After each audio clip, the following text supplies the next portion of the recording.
dia perfeito, dia feliz, dia margarina, dia açucarina, água cristalina. This a perfect day. It's a perfect day.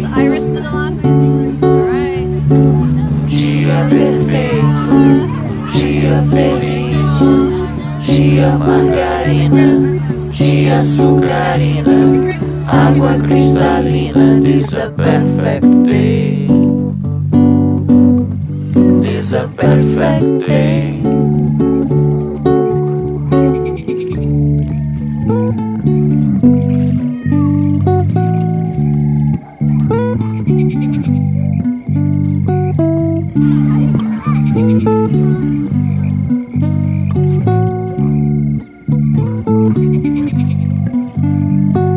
Dia perfeito, dia feliz, dia margarina, dia açucarina, água cristalina. This a perfect day.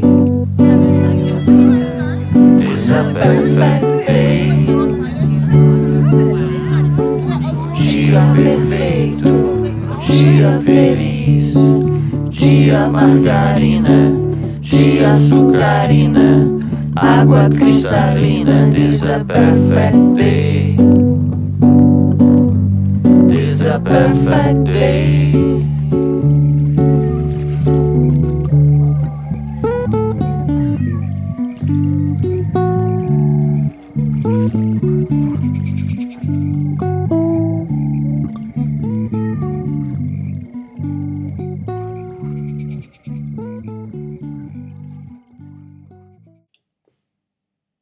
Good morning. Welcome to Fiber Town. This is episode 218, and it's the 8th of May, 2018.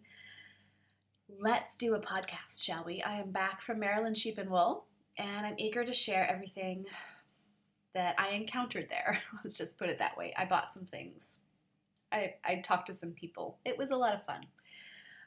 Okay, I do have some giveaways to talk about. I have some CALs to talk about. I have FOs, works in progress, spinning, and then Maryland Sheep and Wool. So the very first thing I want to do is give away the Humblebee sock pattern. I will be giving 2 copies. Actually, I'll be giving one, and Sarah Pomegranate, the designer, will be giving another copy to, let's see, the people who were the winners. I just drew them randomly, and they were Asta Reed, was post number 5, and Bliss Cat, and that was post number 8.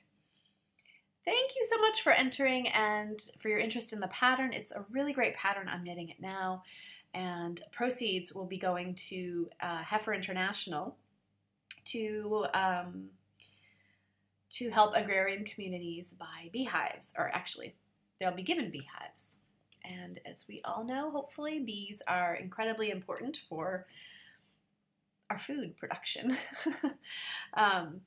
probably most significantly to humans, but just plant life in general and ecosystems in particular. So that's the Humblebee giveaway. Now, I have a second giveaway, incredibly generously given to me by Java Perl Designs, and that's a mom and daughter team, Cece and Dammy, and they host a podcast. And I'm going to show you, they have put together an amazing collection. This is their second ebook together. Let's see. So this is called, this particular collection of theirs is called, is it Think Pink? Tickled Pink. There we go. So let's see. You can find this on Ravelry under Java Perl Designs. And Dammy and Cece have, I think they've pretty much equally split the pattern designing in this particular ebook.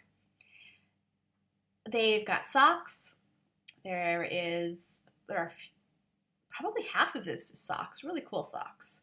There's a hat, there is a cowl, and there are 2 shawl/wraps that are particularly up my alley. So let me show you the first. The first one is an easy peasy 6-color gradient sock. Like if you buy they sell this as if you buy a gradient pack at a festival and you're not sure what to do with it, So there we go. There's the first pattern, sort of a vanilla sock. But it's very, she gives a cuff down and a toe up version, so this is great if you're new to sock knitting, I think. Now this one is cool. This is, I believe, in Pink Hat. That's CC. That's quite a pom-pom. Very cool.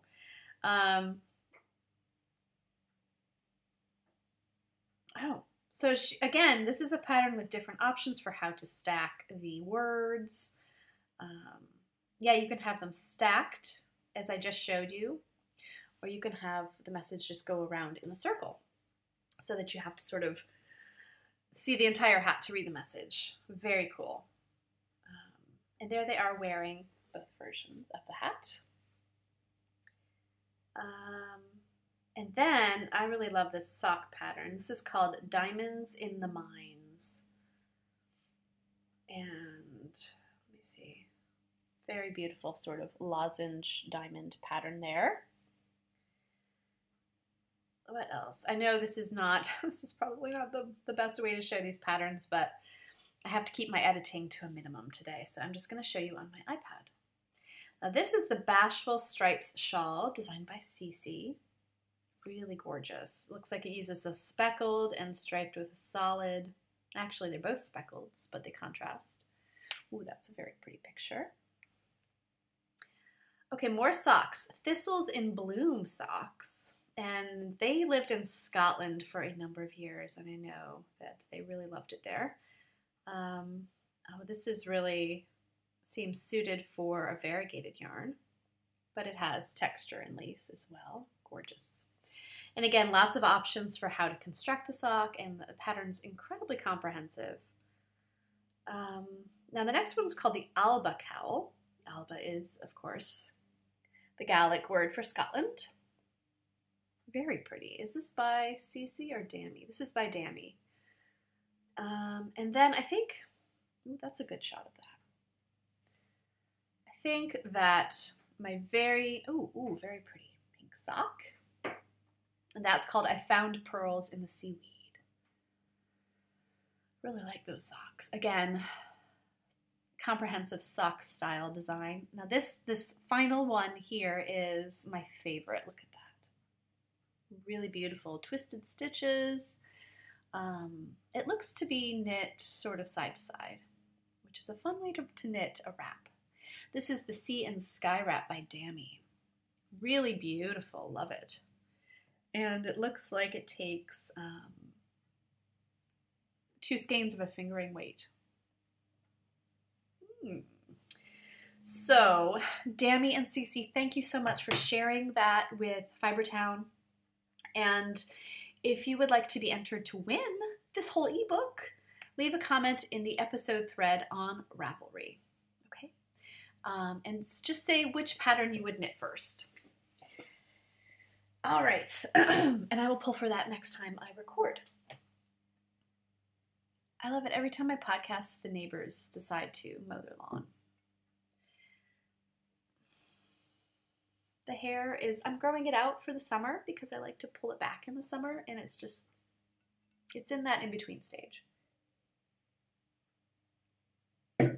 Well, FOs. I finished my Deshane top and I wore it a bunch this past week. Love it. I posted a picture on Instagram of myself wearing it, and perhaps I'll put a picture in the beginning of this podcast as well.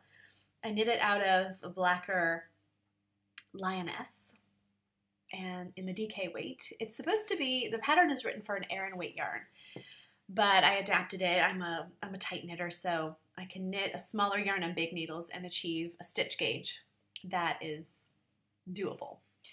So that worked out wonderfully. I think I'll knit it again, and I think I might try knitting it in the round. See how that goes. It's a little bit short in the back. It's my one complaint about how it turned out. And it doesn't really have the sort of drape on the sides that the model seems to have in the pattern photos. But it's incredibly wearable. I love the yarn. I really love the yarn. I want more Lioness lioness, to knit many things with. It's a 50-50 wool linen blend, and that seems to be the sweet spot for me for knitting with linen. I really enjoy it. It's wearing incredibly well. I've washed it already. The other thing I finished is a sewing project, and I have it down here, and I've also been wearing this constantly, and you know what? I considered wearing it while I podcasted because hashtag that Caftan life. That is a hashtag from Rhymes with Maria. And I am all about that Caftan life. And since it started getting hot in the DC area, this is just the thing, okay? So, yep, this is my caftan. I used a tutorial on the By Hand London blog on how to make a caftan out of basically a 3-yard piece of fabric. Now, I simplified theirs in that I did not do a drawstring to cinch it up because it's a caftan. I'm not wearing it outside of my house, and I don't need it to be presentable. I need it to be ultimately comfortable. So you can see these are the selvages. You do not cut this piece of fabric other than to make the neck hole. So I think they say it needs to be 110 inches long and 45 inches or fewer wide. Now, if you have a 60-some inch wide piece of fabric, that's going to be too much. Unless you have a really significant bust, I don't know, maybe that could work. But I think you could get away with something in the 54-inch width fabric. I think mine was 45. So what you do is you fold it in half so that the selvages match on either side. And this would be great for like a very fancy piece of, say, Indian sari cloth. You do not cut the selvages. So I left them like this. This is 100% cotton that I got at my local Joann's. It's made in India. Got it with a great sale. 3 yards of it. Excuse me. So yes, you fold it short ways to short way. You hem the bottoms. And if it's too long, you could do a bigger hem. Then you cut your neck. You bind your neck. I had some just scrap fabric to do the bias binding. And my one complaint about this is that I think it rides, it doesn't have, it's an unbalanced neckline. It rides up here sometimes. So I think, I'm not exactly sure how I would fix that, perhaps to cut it in more of a scoop in what's going to be the front. But you could play around with that neckline and hopefully it would work all right. The next, ooh, I see a chocolate stain back here because that Caftan life. Then they recommend that you sew in an angle they give measurements, I think 10 or 15 inches down from the shoulder, that you sew it at an angle in, but I just sewed it straight down because a caftan, a commercially made caftan that I've had, that's how it was sewn. Just straight down. I do not need this to angle at all. It's just a big rectangle. So yeah, I sewed about, 15 inches from the bottom. And I did that on the other side. And then that's your sleeve hole. I don't know if I'm explaining this in a way you can understand, but it's all very well laid out on the blog. So that's my caftan. I'm going to be making one for my husband because I know he's been jealous of mine. They're not cozy. They're a perfect, flowy, loose, warm weather garment. So I think that might be his Father's Day gift. I'm wearing something I sewed, and I was actually gonna cut it up and sew it into an Ogden cami, and I've decided not to. This is a piece of silk that I cut into a self-drafted top, and it's very flowy and pajama-like, and it has kimono sleeves. And it was the first time I sewed with 100% silk, and it's tricky.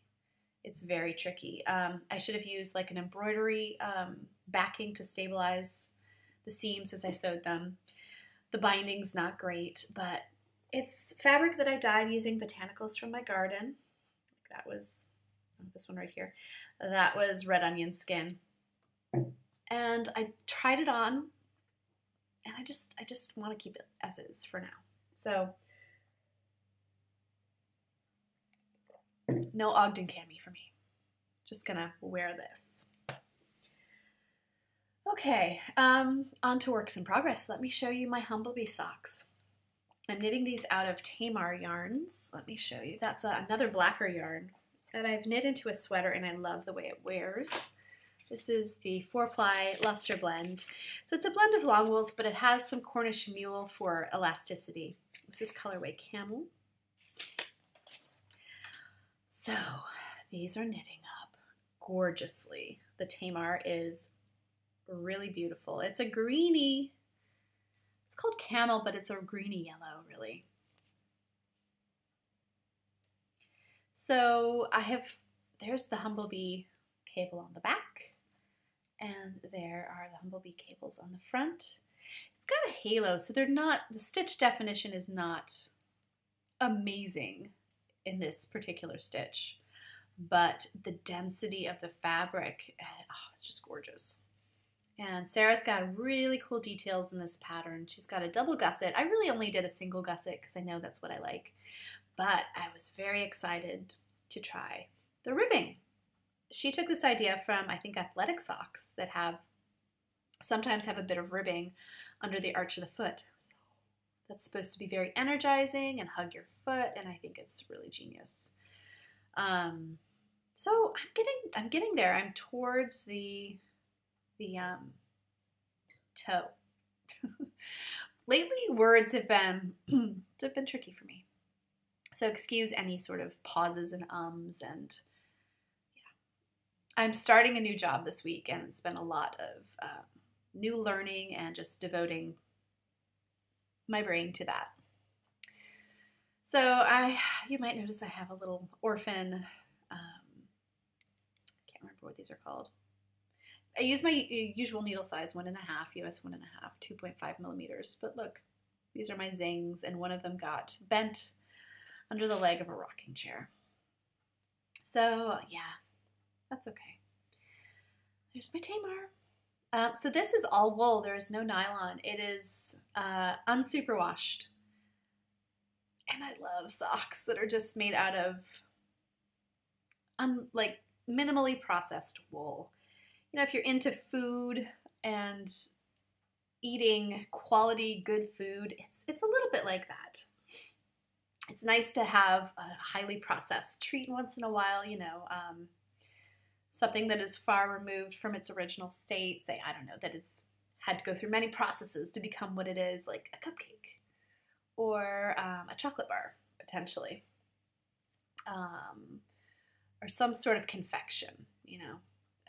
It's quite far removed from its whole original state, and it's maybe the sum of many ingredients. That's kind of how I've been viewing the wools I like to knit with.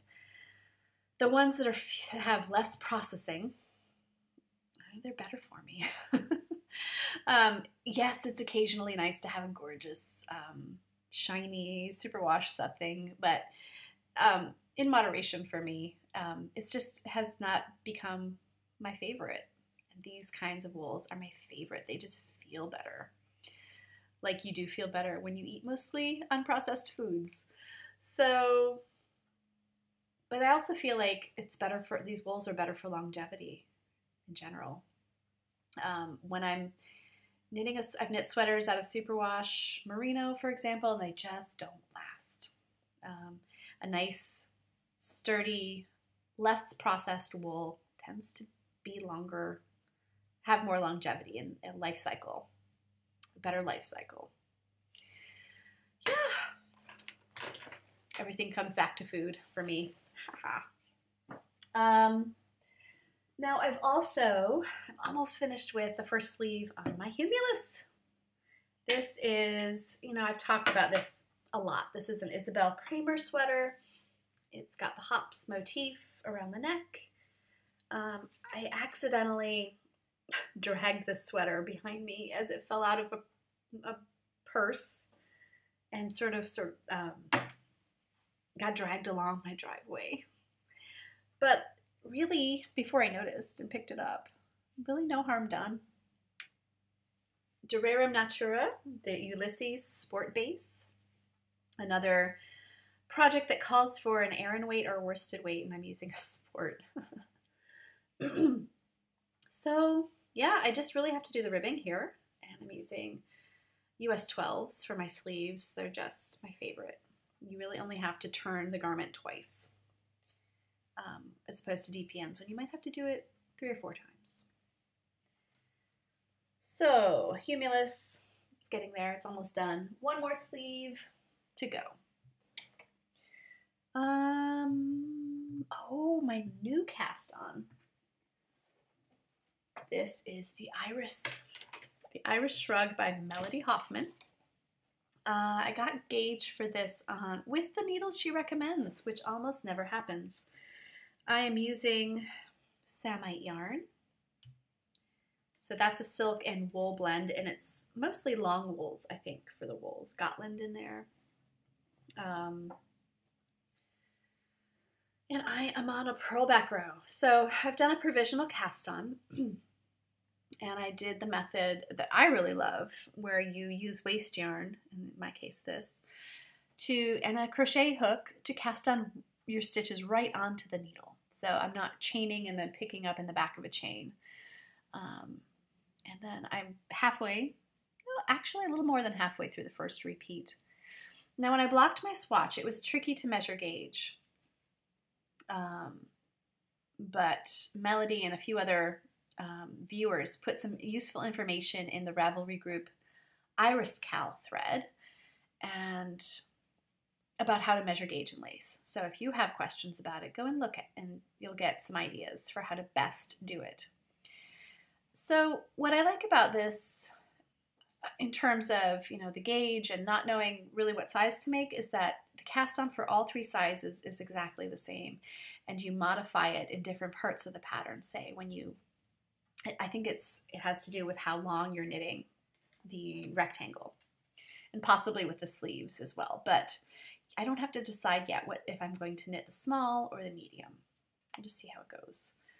So I got to knit on this with Sarah Pomegranate, my co-host for this cal, while we were hanging out at Maryland Sheep and Wool. That was really nice. She is using Samite as well, and an amazing blue colorway, the Peacock's Neck colorway. It's gorgeous. I think this is called Aspen's Shiver, and it's undyed. I think this will be very useful and beautiful garment for me. So yeah, the Iris Shrug by Melody Hoffman. Hoffman with 2 N's and 2 F's. Knit along with us. This is the official cast on was Saturday, which was Melody's birthday. Happy birthday, Melody. And the knit along is going till July 5th. You do not have to finish to participate. Just go and comment, leave pictures in the Ravelry group thread on my podcast, on her podcast group, Yarns at Yenhu, and hashtag any photos on social media with hashtag IrisCal. And thank you so much to Corinne Claire, I'm going to talk about her name, of the Woolly Thistle for providing a discount. She's also providing a skein to each of us for a giveaway prize. And Melody is providing a pattern download to each of us as a prize as well. So thank you guys, and I hope you knit along with us. We are having a great time so far. It's a very fun, intuitive pattern. And that was actually the first thing I wanted to do after I got all my self-care chores done today. This is one of them. This is one of my self-care chores, knitting on the Iris. That is all I'm currently actively working on. I do have some spinning to share with you. Now I want to finish my purl back row. It's very Let's see. Yes, I have completed a bobbin and a bit more of Hilda. This is Hilda the Corriedale from Michigan, from Serenity Farms. Carrie is the shepherdess, and it's really looking quite fuzzy when I put it up close. It's not that fuzzy, it's just my camera's not great. So at the end of this bobbin, there's a lot of this black that came through from Hilda's fleece. But the majority of it is this color. I don't care about the variegation. I'm going to spin this as it comes to me, and if the yarn has some variegation, then that's great. So I think instead of, at least at this point, instead of unloading to storage bobbins, I'm going to spin on my, I think I have 4 big bobbins. I'm going to spin on these, maybe 5. Yep, I'm going to fill these up and then ply from them. So that's some of the spinning I've been doing. And you may guess that I have other fleeces now in my possession. You would be right. All right. So let's talk about Maryland sheep and wool, and let me just pause this real quick. So the week of Maryland sheep and wool here was disgustingly hot. Fortunately, that Friday, a cold front came through and it was overcast, and it did drizzle a bit on Saturday afternoon, but in general, you know, it was much better than the 90-degree temperature we had that week. It's never fun when that festival is super hot, and once in a while it does get quite hot. So the first morning, I think next year I'm going to pay cash and not pre-buy my tickets online, because the cash line moved incredibly fast as people just gave the ticket takers their $5. So yeah, next year, that's what I'll do. So I made a beeline when I finally did get there to the fleece sale. And I was shopping for myself as well as for Kimberly, who shopped Teasel, who's just moved to an island off the coast of Washington State near Seattle. And she was unable to come this year, so I had the task of shopping for her as well. That was a lot of fun. So the first thing I snagged was a Finn fleece to share with Kimberly. Oh my goodness, you guys. So beautiful. Sorry, I've also got stuff in here I need to take out. Okay. So the Finn fleeces, I'm really glad we're sharing, because they have, in the past 3 years, I think, since they were the fleece of the year, or the sheep breed of the year, the prices have skyrocketed for Finn fleeces. This was, and yes, this was a coated fleece, which I don't have to have, but it was just pretty. Yeah, this was pricey. This was incredibly pricey. This sheep was Marika, and it's from Point of View Farm. Now, I believe this is the farm in New York State that I have purchased prepped Finn roving from them before. And yeah, I think I bought this this particular roving at Rhinebeck in a restaurant where I ran across the shepherds. They were having dinner, I was having dinner. We did a little deal over dinner. But this is a fleece from their farm. And it's, Marika is 3 pounds. I'm not going to tell you how much I paid for it. I'm a little embarrassed. But come on. I reserve the right to reserve information. Yeah. I was really looking for a dark gray, and this more or less fit the bill. It's the noise I make when it's beautiful fleece. So here is some of the darker parts. Really gorgeous. But yeah, look at the crimp. Let's see if I can get an isolated lock.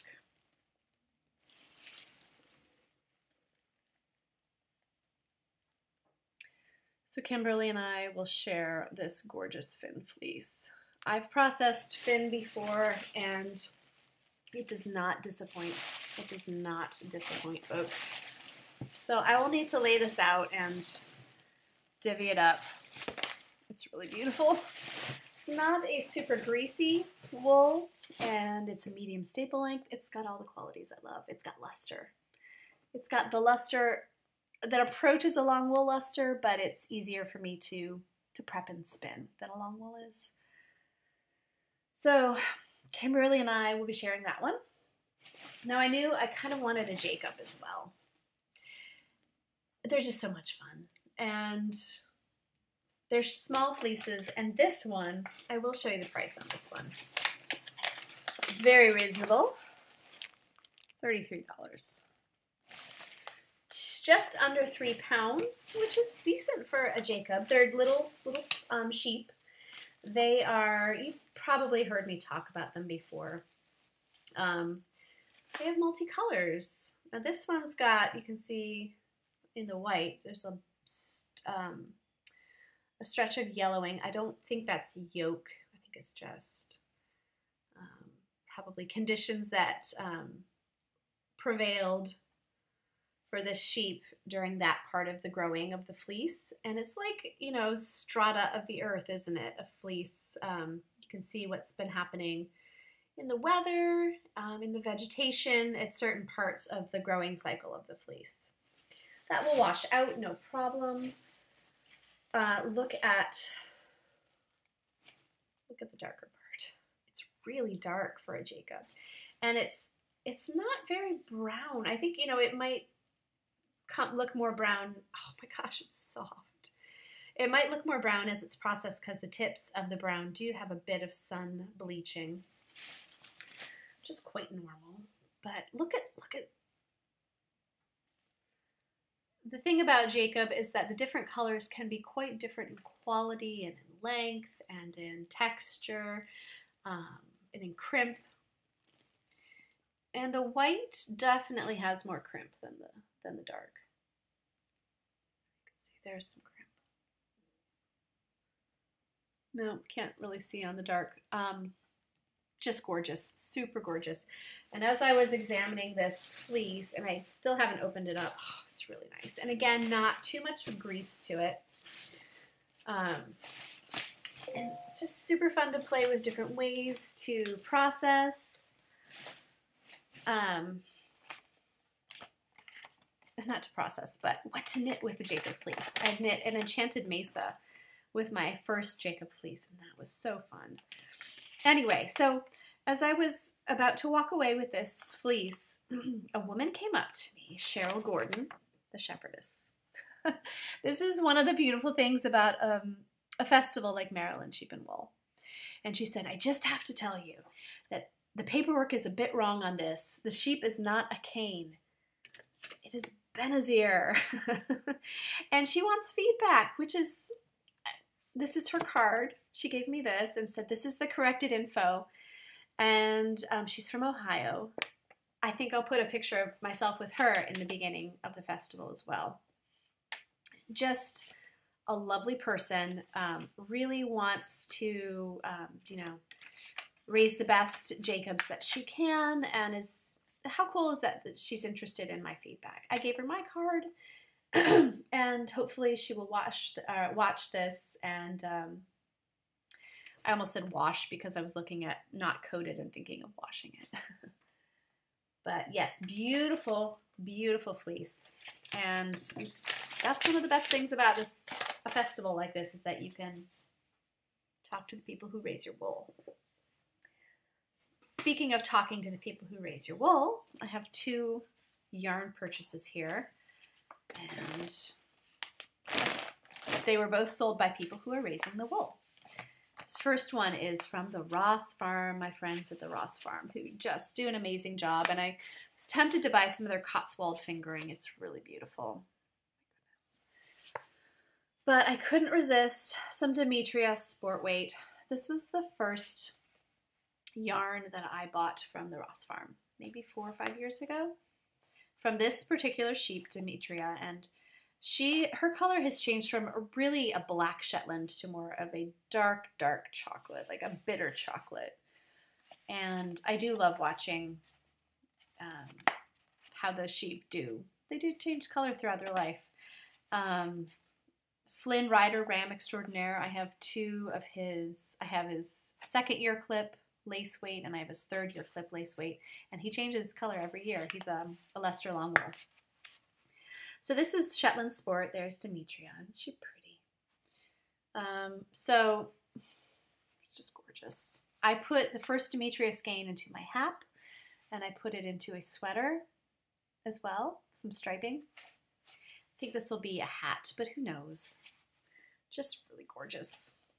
Now the other person, the other shepherd I bought yarn from is this Middlebrook Farm, Anne Choi. This is vintage number 4, and her Shetlands wool goes into this, and she has it blended with merino, silk, and ramie.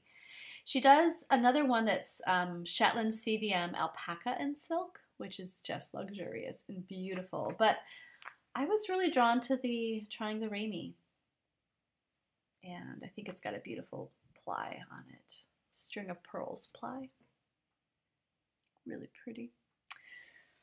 Hand-selected fleeces, yes, and she has got, you should go and take classes with her. She's got an amazing studio, and I love her stuff. She makes great stuff. And not just wool, she does other things as well. Then, let's see, I had to go to Hobbledehoy. And she still isn't making art bats, which is a shame, but hopefully one of these days she'll make art bats again, because I really love spinning them. I got 2 things for myself. First was unicorn batlings. Now, I said I wasn't going to buy anything with sparkle in it anymore, but the sparkle in these seems minimal. I really hate sparkle in my hand spun. But I only see one piece of sparkle. So I can live with that. And I did put some immediately onto a spindle. Fun. They're just so fun to spin while I travel. So, yes. Lovely, lovely. Now, I had lent this particular spindle to Sarah Pomegranate this winter, and she brought it back because she had purchased a Spanish peacock of her own online, and she gave me this as a spindle bowl. And this is from, I guess is a thank you for lending me, or for lending her my spindle. Oxford Earthenware, Redware Pottery.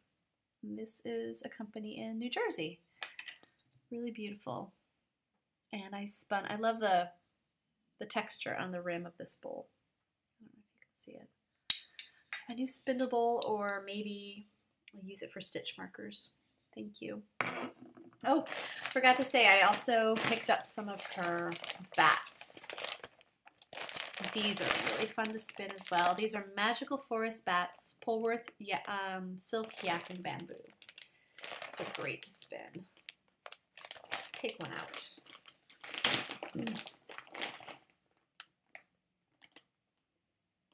Yes. Beautiful. Now, I did made some weaving purchases. I bought a 10 dent heddle for my 32-inch Ashford rigid heddle. And ow. I've been accident prone lately. Knock on wood, I'm not going to hurt myself. So yeah, a 10 dent heddle. It's good for fingering or sport weight, but I also want to use it to weave double weave. Perhaps weave double weave. And by double weave, I mean double width cloth on my loom. I think it seems like a really big pain to do, but I want to try it. And I can always use that heddle for something else. But if you're using 2 heddles at a time, you need a second heddle kit. So, oh, what was I saying? Yes, Mr. Ashford and his son had come to the festival with the Yarn Barn of Kansas. I think that's who they were with. Is that who I purchased that from? And so I got to take a picture with him, and he was lovely and just very helpful, and was advising people on some of the Ashford products that the Yarn Barn carries. So yeah, again, the festival is about people, especially for me on that Saturday. I tried to meet up with several people, and I was just helter-skelter all over the place. I tried to meet up with Laura Mahalski, Kate from At Home with Wool, and I just was never in the same place for very long, and I never was able to stay where I said I was going to stay. Just things kept happening. So Saturday, I was all over the place, and I had a lovely time. Now, I got some pierns for my industrial French shuttles. I don't know if these are going to work. I don't think they fit on my bobbin winder, and I'm not sure how to thread. They don't spin in the shuttle. They come off the tip. And the lady I spoke with at the Yarn Barn, was it the Yarn Barn? I think it was. She wasn't able to really figure out how to thread these. And I think, it happens up in here and then it comes out this hole, but I don't know. These fit in the boat shuttles, but I'm not sure about the details. So we'll see. But they weren't expensive, and I figured I'm going to have them in case I can make it work. I'll have them. So if you have any expertise with those shuttles, and those are maybe 100 years old, from textile industry in Burgundy in France, which was massive for a while, for a long time. And yeah, my mother-in-law rather, worked for a textile producer that had switched over to making stuffed animals, and these were just all over the premises. I guess the old looms had been sold, imported overseas, or that sort of thing, but they were just boat shuttles everywhere. So that's where I got those. Now, I made a splurge of a purchase at Malojos. She is a jeweler from Chicago, and I had been coveting one of her gauge rings for at least a year. And I was thrilled to find out that she was going to be in the cooperative press booth. So I knew that I was going to buy either a Gotland sheepskin or this ring as my major purchase of the festival. And I decided to do the ring. So I was able to try it on for size, and I decided to get a larger size because I love wearing it on my thumb. Somebody had given me a ring to hold recently, and it was too big to fit on my fingers. So I put it on my thumb, and I really enjoy wearing it. It doesn't bother me at all. I find it kind of cool looking.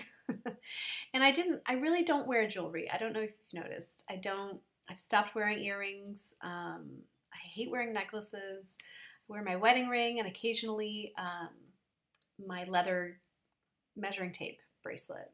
I do like wearing that. But this is just, it's form and function married together.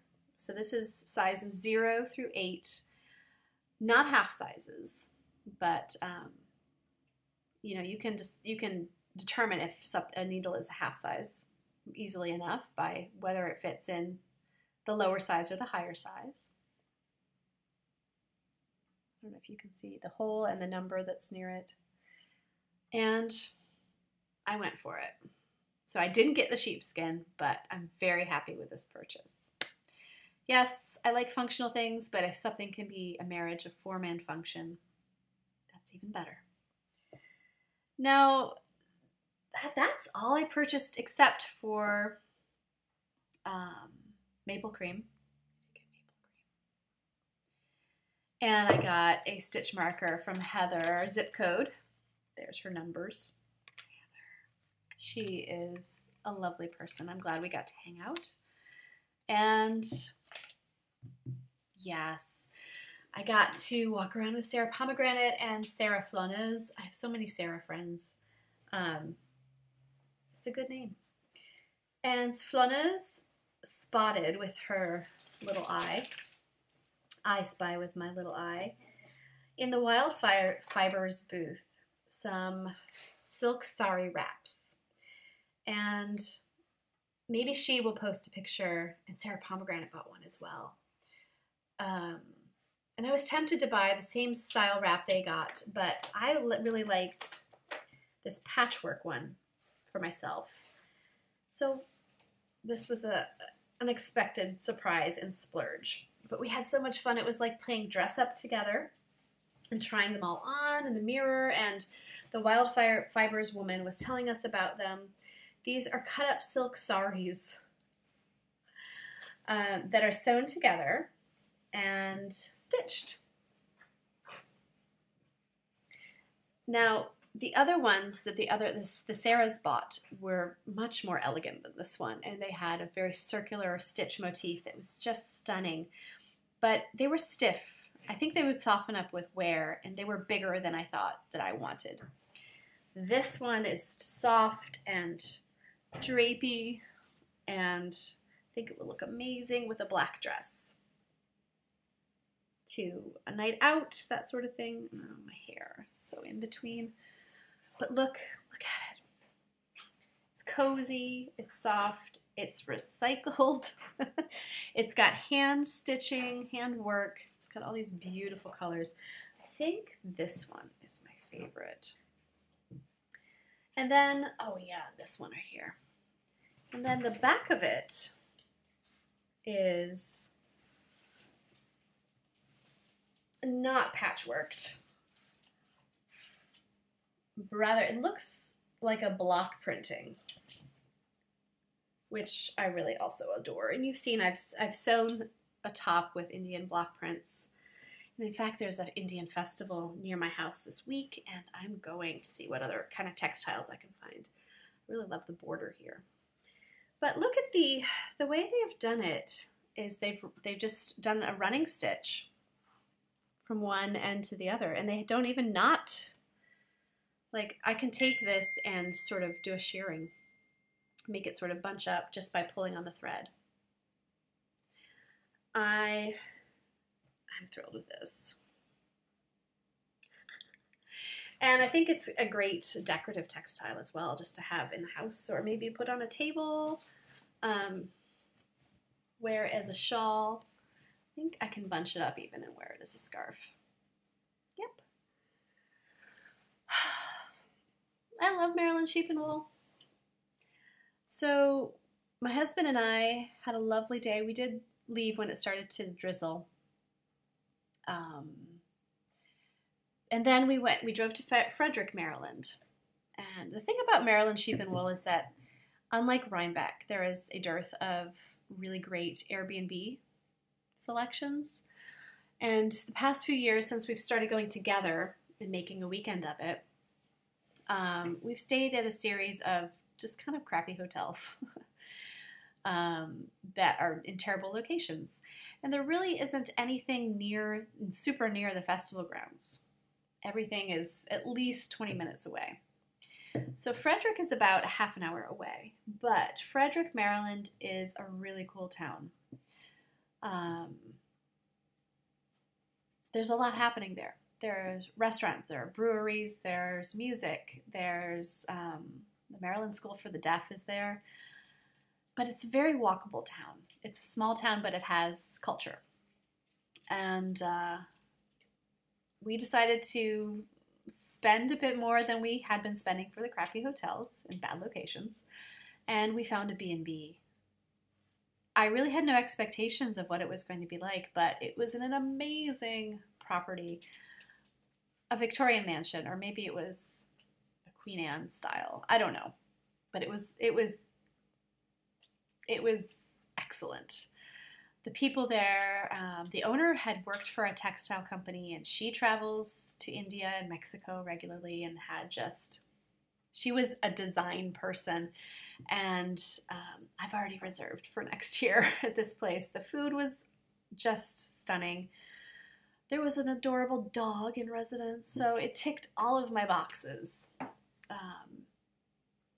Jazz music piped into the rooms. It was great. It had so much character. And we had an amazing dinner.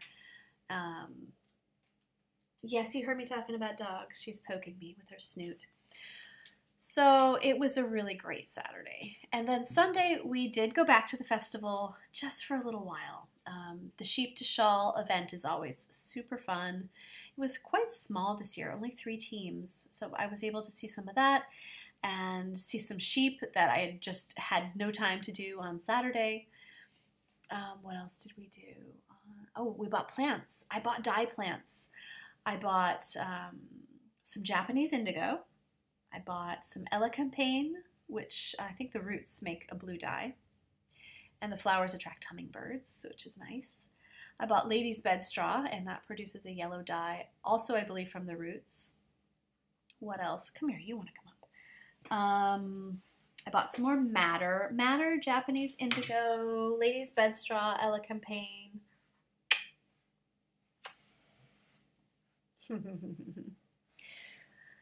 Yeah, so I spent yesterday doing some gardening. I put in my tomatoes. I also picked up at a different place some rose geranium, which just it's my favorite smell in the world. I broadcast my basil seeds, which is how I plant my basil. I bought some calendula, which is great for skin care. Oh, she's a dear girl. I had to yank out my thyme plant, which was about 5 years old and massive, and it died back this winter. It was a hard winter here, and partially it was the weather, and it was partially your fault for deciding all of a sudden to pee on my herbs, which we're going to stop doing. Yes, we're going to stop doing that. Maybe she sensed it was dying. She had never done that before. She's a good girl. What do you think of my new fleece? You like it? So I do hope that I have shared most of what I purchased at the festival. I think I shared all of it. It continues to be my favorite time of the year. It's just a delightful time. And every year it's different, and there are surprises and there are new discoveries. And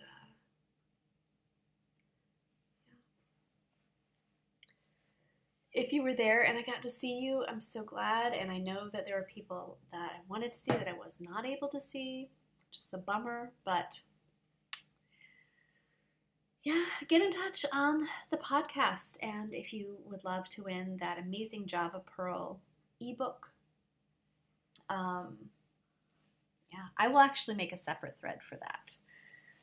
Oh goodness, let me put you down. Oh, watch out for my Indian shawl.